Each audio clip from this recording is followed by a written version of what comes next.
अहमदाबाद विमान हादसे की शुरुआती जांच रिपोर्ट आ गई है। 15 पेज की रिपोर्ट में विमान दुर्घटना की जांच के निष्कर्षों और स्थिति का विवरण दिया गया है। जांच में खुलासा हुआ है कि उड़ान भरने के मात्र 3 सेकंड बाद दोनों इंजनों के फ्यूल कंट्रोल स्विच मात्र 1 सेकंड के अंतराल में बंद हो गए। इस वजह से अचानक विमान के थ्रस्ट में कमी आ गई, जिससे विमान क्रैश हो गया। दोनों पायलटों के आपस में अंतिम बातचीत भी सामने आई है। एक पायलट को ये पूछते हुए सुना गया कि आपने फ्यूल कट ऑफ क्यों किया, जिस पर दूसरे पायलट जवाब दे रहा है कि मैंने ऐसा नहीं किया। यह बातचीत संभावित तकनीकी खराबी या अनजाने में फ्यूल एक्टिवेशन का संकेत देती है।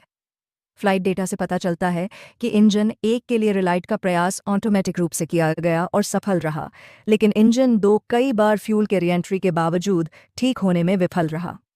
रैम एयर टर्बाइन एरिटी, जो एक इमरजेंसी एनर्जी सोर्स है, को उड़ान के तुरंत बाद तैनात हो गया था, जिससे यह संकेत मिलता है कि आवश्यक सिस्टम में पूरी तरह से पावर लॉस हो गया था।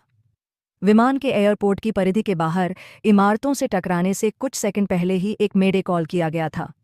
विश्लेषण से पता चलता है कि विमान ने 8 डिग्री का अगला भाग ऊपर की ओर झुका हुआ था और उसके पंख भी समतल थे, लेकिन दोनों इंजन निष्क्रिय थे। इससे विमान ऊपर जाने में असमर्थ था। फ्लैप और landing gear lever standard take off स्थिति में थे।